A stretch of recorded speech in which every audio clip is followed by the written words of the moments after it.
है जागृति और मूर्छा में चुनूं, क्योंकि पाप और पुण्य तो सभी धर्मों के अलग अलग है, लेकिन जागृति और मूर्छा सभी धर्मों की अलग अलग नहीं हो सकती। ईसाई जागे तो भी जागे, और हिंदू जागे तो भी जागे, और जैन जागे तो भी जागे। जागरण हिंदू नहीं होता और न मुसलमान होता। जागरण तो बस जागरण है, और मूर्छा मूर्छा है। हां, पाप पुण्य में बड़े भेद हैं।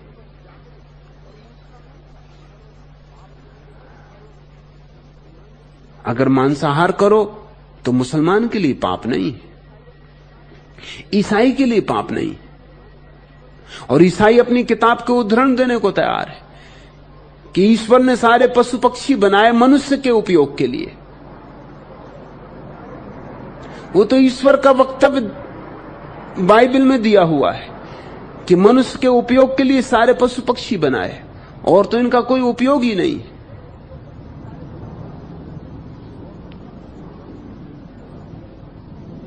अगर जैनों से पूछो तो मांसाहार महापाप है,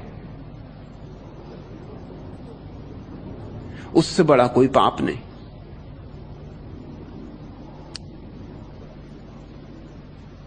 लेकिन रामकृष्ण मछली खाते रहे और मुक्त हो गए।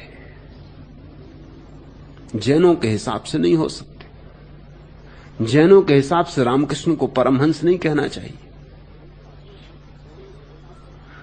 हंसा तो मोती चुगे और ये मछली चुग रहे,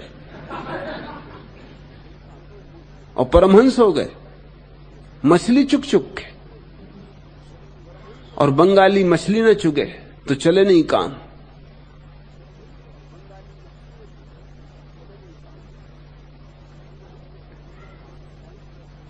कठिनाई है बहुत। पाप कौन तय करे, पुण्य कौन तय करे? ईसाइयों का एक समूह है रूस में, अब तो समाप्त होने के करीब हो गया, लेकिन उसकी मान्यता यह थी कि जिस पशु पक्षी को तुम खा लेते हो उसकी आत्मा को तुम मुक्त कर देते हो बंधन से। न केवल पाप तो कर ही नहीं रहे, पुण्य कर रहे हो, उसकी आत्मा को मुक्त कर रहे हो। जैसे कोई पक्षी बंद है, तोता बंद है पिंजरे में, तुमने पिंजरा खोल दिया और तोते को उड़ा दिया, इसको तुम पाप कहोगे?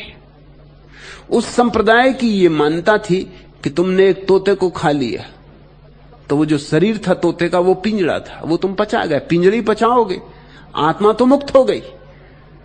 तो तुमने कृपा की तोते पर, तुमने तोते का बड़ा कल्याण किया। अब उसकी आत्मा बंधन से मुक्त हो गई, और चूंकि मनुष्य ने उसे पचा लिया, अगला जन्म उसका अच्छा जन्म होगा। इसी आशा में तो हिंदू भी नरबलि देते रहे, आज भी देते हैं, आज भी मूढ़ों की कमी नहीं है। इस देश में अश्वमेध यज्ञ हुए, अश्वमेध और गौ माता की पूजा करने वाले गोमेध भी करते रहे। वे ही ऋषि मुनि गौमेध की तो बात छोड़ दो, नरमेध भी करते रहे। लेकिन यज्ञ की वेदी पर चढ़ाई गई गौ सीधी स्वर्ग जाती।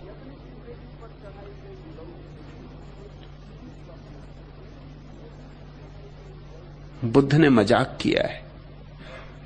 एक गांव में यज्ञ हो रहा है, भेड़ बकरियां काटी जा रही और बुद्ध आ गए, बस ठीक समय पे आ गए। उन्होंने पूछा उस पंडित को, पुरोहित को, जो ये कर रहा है हत्या का कार्य।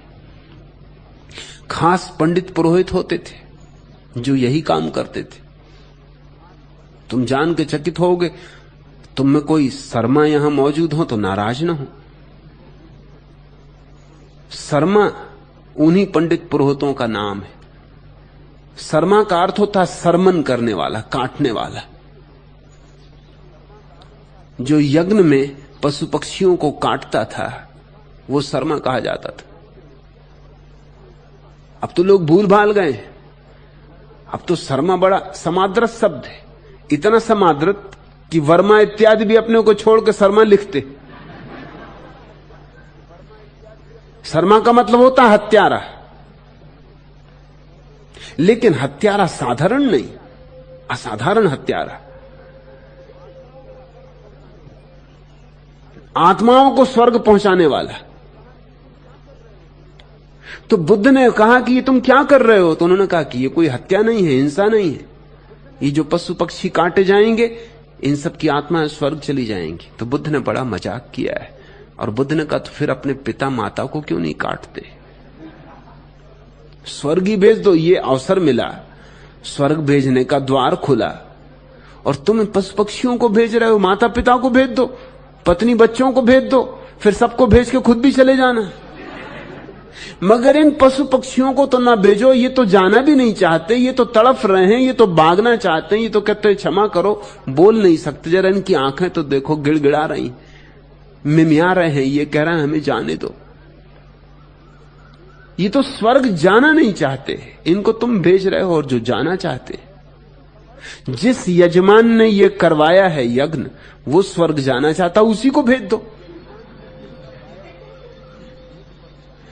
खूब चालबाज लोग दुनिया में थे, चालबाजियां चलती रही, चालबाजियां हम सहते रहे। पाप और पुण्य का निर्णय करना मुश्किल है। एक तरफ है अमेजान के नदी के किनारे बसे हुए लोग जो आदमियों को भी खा जाते, और इसमें कोई पाप नहीं। मनुष्य का आहार कर जाते हैं, भक्षण कर जाते, और इसमें जरा भी कोई पाप नहीं। और एक तरफ क्वेकर हैं जो दूध भी नहीं पीते, क्योंकि दूध भी आता तो शरीर से है, खून से छन छन के आता है, रक्त का ही हिस्सा है, देह का अंग है। चाहे हाथ को काट के खाओ और चाहे मां के स्तन से दूध को लेके पी लो, है तो इसमें हिंसा ही। और गाय का तुम दूध पीते हो, वो तुम्हारे लिए बनाया नहीं गया, वो तो गाय के बछड़े के लिए बनाया गया। बछड़े को छीन के तुम पी रहे हो तो तुम पाप ही कर रहे हो। फिर दूध सिवाय आदमी को छोड़कर कोई पशु एक उम्र के बाद नहीं पीता, इसलिए अप्राकृतिक भी है। छोटे बच्चे दूध पिए मां से ठीक है, लेकिन जैसे उनके दांत उग आए और वो पचाने लगे, फिर दूध छूट जाना चाहिए। तो एक तरफ क्वेकर हैं जो दूध भी नहीं पीते। क्वेकर मेहमान मेरे घर रुके, सुबह मैंने उनसे पूछा आप चाय लेंगे, कॉफी लेंगे, दूध लेंगे? उन्होंने मुझे ऐसे चौंक के देखा जैसे किसी जैन मुनि से तुम पूछो कि अंडा लेंगे कि मछली लेंगे कि गौमांस, क्या विचार है? ऐसे मुझे चौंक के देखा। कहा आप और इस तरह की बात पूछते? मैंने कहा कुछ भूल हुई? उन्होंने कहा कि क्वेकर और दूध, चाय, कॉफी, दूध तो हम छू नहीं सकते, दूध तो पाप है, दूध तो हिंसा है, मांसाहार का हिस्सा है। बड़ी अजीब दुनिया है। हिंदुस्तान में तो लोग समझते हैं दूध सबसे ज्यादा शुद्ध आहार, सात्विक आहार। अगर कोई आदमी सिर्फ दूध ही दूध पी कर दुग्धाधारी हो जाए तो उसको लोग महात्मा मानते। क्वेकर की दृष्टि में इस आदमी से बड़ा पापी नहीं, दूध ही दूध पी रहा है, शुद्ध मांसाहारी है। तो क्या पाप है, क्या पुण्य है? मेरी दृष्टि में ये सब पाप पुण्य सामाजिक व्यवस्थाएं हैं। ये पाप पुण्य वस्तुतः मूल्यवान नहीं है। ये ऐसे ही हैं जैसे रास्ते के नियम, बाएं चलो कि दाएं चलो। बाएं चलो तो भी ठीक है और दाएं चलो तो भी ठीक है। हिंदुस्तान में लिखा होता है बाएं चलो, अमेरिका में लिखा होता है दाएं चलो। नियम कुछ ना कुछ चाहिए।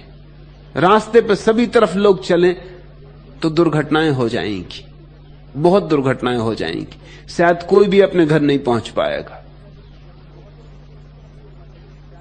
ट्रैफिक जाम हो जाएंगे। तो नियम बनाना पड़ता है। नियम उपयोगी है, लेकिन नियम की कोई शाश्वतता नहीं है। ऐसे ही ये तुम्हारे पाप पुण्य के नियम है। जिन लोगों के साथ रहते हो, जिनकी सड़क पर चलते हो, बाएं चलो कि दाएं चलो वैसा मान के चल लेना, मगर इनका कोई वास्तविक मूल्य नहीं। फिर वास्तविक मूल्य किस बात का है? दो ही बातों का। मूर्छा से जियो तो पाप, और होश से जियो तो पुण्य। और मेरे देखे ये समझ में आया है कि जो आदमी जितना होश से जिएगा चकित हो जाएगा। जो जो गलत है वो अपने आप छूटता चला जाता, अपने आप। जो जो गलत है छोड़ना नहीं पड़ता, छूट जाता है। क्योंकि होश से भरा हुआ आदमी कैसे कर सकता है गलत को? जैसे अंधा आदमी तो शायद कभी दीवार से निकलने की भी कोशिश करे, आंख वाला कैसे दीवार से निकलने की कोशिश करेगा? आंख वाला तो दरवाजे से निकलता है। ऐसे ही जिसके पास जागरण के चक्षु है, ध्यान की आंख है, वो जो भी करता है ठीक करता है। मुझसे जब लोग पूछते हैं कि ठीक क्या है, तो उनको मैं कहता हूं कि ब्यौरे में मत जाओ, क्योंकि ब्यौरे का तो तय करना बहुत मुश्किल है। एक तरफ ईसाई हैं जो कहते हैं सेवा करो, जितनी सेवा करोगे उतना ही स्वर्ग निकट है। अस्पताल खोलो, कोढ़ियों का हाथ पैर दबाओ, स्कूल चलाओ। और एक तरफ तेरापंथी जैन है जो कहते हैं रास्ते के किनारे कोई प्यासा भी मरता हो तो तुम चुपचाप अपने रास्ते पे चले जाना, उसको पानी भी ना पिलाना। क्यों? उनका भी हिसाब है। वो कहते हैं वो आदमी रास्ते के किनारे तड़फ के मर रहा है, जरूर किसी पिछले जन्म के पाप का फल भोग रहा है। अब तुम उसको पानी पिला दो तो पाप का फल भोगने से वंचित कर दिया। वंचित करने का मतलब यह कि फिर कभी भोगना पड़ेगा। तुमने उसका और यात्रा बढ़ा दी। उनका गणित समझो, उसको फल भोग लेने दो बेचारे को, तो झंझट खत्म हो जाए। एक पाप कटा जा रहा था पाप, आप पानी लेके आ गए। कटते कटते पिंजड़े के बाहर हो रहा था पक्षी, फिर तुमने दरवाजा पे सांकल लगा दी, फिर पानी पिला दिया, फिर उसको कष्ट से बचा दिया। फिर और दूसरा खतरा भी है, वो जो और भी बड़ा है, वो ये कि इसको तुमने पानी पिला के बचा दिया। पता नहीं आदमी कौन हो, डाकू हो, हत्यारा हो, चोर हो, बेईमान हो, राजनेता हो, लुच्चा लफंगा कौन हो क्या पता।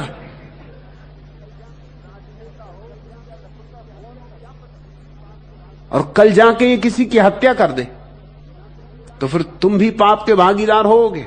ना तुम पिलाते पानी, ना ये बचता, ना हत्या होती, तो तुम श्रृंखला के हिस्से हो गए। सावधान, ये कल राजनेता हो जाए,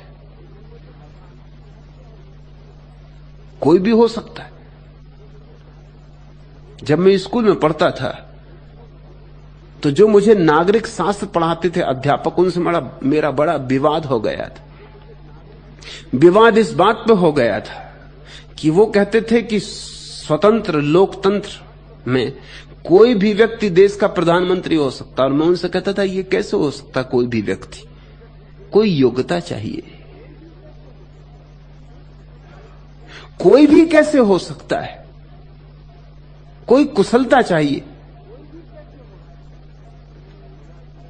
फिर वे तो चल बसे, लेकिन जब मोरारजी देसाई प्रधानमंत्री हुए तो मैंने उनकी चल बसी आत्मा से क्षमा मांगी। मैंने कहा माफ करो, हे मेरे नागरिक शास्त्र को पढ़ाने वाले शिक्षक, तुम ठीक ही कहते थे। जब मोरारजी देसाई भी हो सकते हैं तो कोई भी हो सकता है। मेरी गलती थी, तुमने ठीक ही कहा था, मेरा विवाद करना उचित ना था। अब क्या पता इसको पानी पिला दो, कल देश का प्रधानमंत्री हो जाए। और फिर हजारों तरह के उपद्रव करे, हजारों तरह के उपद्रव करवाए, तो सबका पाप किस पे लगेगा? तो तेरा पंथ मानता है कि राह में पड़े हुए प्यासे आदमी को पानी भी मत पिलाना, और एक तरफ ईसाई है, वो मानते हैं कि हमेशा डोर और बाल्टी साथ में रखो कि कहीं कोई प्यासा मिल जाए, जल्दी से कुएं में डालो डोर, निकालो पानी पिलाओ, सब इंसान पास में रखो। मैंने सुनी चीन की एक कहानी, एक मेला भरा है और एक आदमी गिर पड़ा कुएं में, शोरगुल बहुत है, बहुत चिल्लाता मगर कोई सुनता नहीं।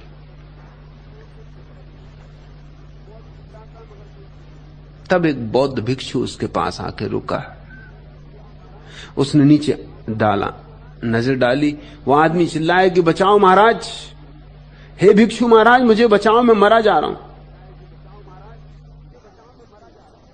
भिक्षु ने कहा, भगवान ने कहा है जीवन तो जरा है, मरण मरना तो होगा ही, मरना तो सभी को, यहां जो भी आए सभी को मरना है। उस आदमी ने कहा वो सब ठीक है, मगर अभी फिलहाल तो निकालो, फिर जब मरना है जब मरेंगे। मगर बौद्ध भिक्षु भी ज्ञानी था, उसने कहा कि क्या समय से भेद पड़ता है, आज मरे कि कल मरे। अरे जब मरना ही है तो मर ही जाओ, और ये जीवन की आशा छोड़ के मरोगे तो फिर पुनर्जन्म नहीं होगा, और ये जीवन की आशा लेके मरे फिर सड़ोगे, 84 का चक्कर। वो आदमी वैसे ही तो मरा जा। बौद्ध भिक्षु तो आगे बढ़ गया, ज्ञान की बात कह दी, मतलब की बात कह दी, सुनो सुनो, समझो समझो, ना समझो ना समझो। उसके पीछे एक कन्फ्यूशियन भिक्षु आके रुका, उसने भी देखा नीचे, वो आदमी चिल्लाया कि महाराज तुम बचाओ। कन्फ्यूशियस को मानने वाले ने कहा घबरा मत। कन्फ्यूशियस ने अपनी किताब में लिखा है कि हर कुएं पे पाट होनी चाहिए, आज ये प्रमाण हो गया। इस कुएं पे पाट नहीं इसलिए तू गिरा, अगर पाट होती कभी ना गिरता। हम सारे देश में आंदोलन चलाएंगे कि हर कुएं पे पाट होनी चाहिए। उसने कहा ये सब तुम करना, पीछे भी बन जाएगी तो क्या हो गया, मैं तो गिर ही चुका हूं। उसने कहा तू तो फिक्र मत कर, ये सवाल व्यक्तियों का नहीं, व्यक्ति तो आते रहते जाते रहते, सवाल समाज का है। वो गया और मंच पर खड़ा हो गया और मेले में लोगों को समझाने लगा कि भाइयों हर कुएं पे पाट होनी चाहिए। तब एक ईसाई पादरी आके रुका, उसने जल्दी से अपने झोले में से बाल्टी निकाली, रस्सी निकाली, बाल्टी डाली, रस्सी डाली, आदमी को कहा कि पकड़ ले रस्सी, बैठ जा बाल्टी में, खींच लिया उसे बाहर। वो आदमी पैरों पर गिर पड़ा। उसने कहा कि तुम ही सच्चे धार्मिक आदमी हो। बौद्ध भिक्षु आया, वो मुझे धम्मपद की गाथाएं सुनाने लगा। आया, वो मुझे कहने लगा सब कुओं पे पाट बनवा देंगे, तू मत घबरा, तेरे बच्चे कभी भी नहीं गिरेंगे। एक तुम ही सच्चे जो तुमने मुझे बचाया। मगर एक बात मेरे मन में उठती कि एकदम से बाल्टी रस्सी कहां से ले आए। उसने कहा मैं ईसाई हूं, हम सब इंसान पहले ही करके चलते, सेवा हमारा धर्म है और हमारी तुमसे इतनी ही प्रार्थना है, ना तो जरूरत है कुओं पे पाट बनाने की, ना जरूरत है धम्मपद की गाथाओं को याद करने की। ऐसे ही गिरते रहना ताकि हम भी बचाएं, हमारे बच्चे भी बचाना, कि गिरते रहना, क्योंकि न तुम गिरोगे ना हम बचाएंगे तो फिर स्वर्ग कैसे जाएंगे। यहां सबके अपने हिसाब है, यहां किसी को किसी और से प्रयोजन नहीं। यहां क्या पुण्य क्या पाप, मेरे हिसाब में एक ही पाप है, मूर्छित जीना। ऐसे जीना जैसे तुम शराब पी के जी रहे हो, और ऐसे ही लोग जी रहे हैं। दरिया कहता है जागे में जागना है, और हम तो जागे में सोए, सोए में तो सोए ही हैं, जागे में सोए। हमें जागे में जागना है और फिर सोए में भी जागना है। कृष्ण ने कहा है, जब सारे लोग सोए होते तब भी जो वस्तुतः योगी ध्यानी जागा होता, गहरी से गहरी नींद में भी उसके ध्यान का दिया नहीं बुझता, उसका ध्यान का दिया जलता रहता है। तो मैं तुमसे कहता हूं, जागो, होश को संभालो, फिर तुम जो भी करोगे वह ठीक होगा। ठीक करने से होश नहीं संभलता, होश संभलने से ठीक होता है। गलत छोड़ने से होश नहीं संभलता, होश संभलने से गलत छूटता है। मैं अपने सारे धर्म को एक ही शब्द में तुमसे कह देना चाहता हूं, वह ध्यान, जागरण।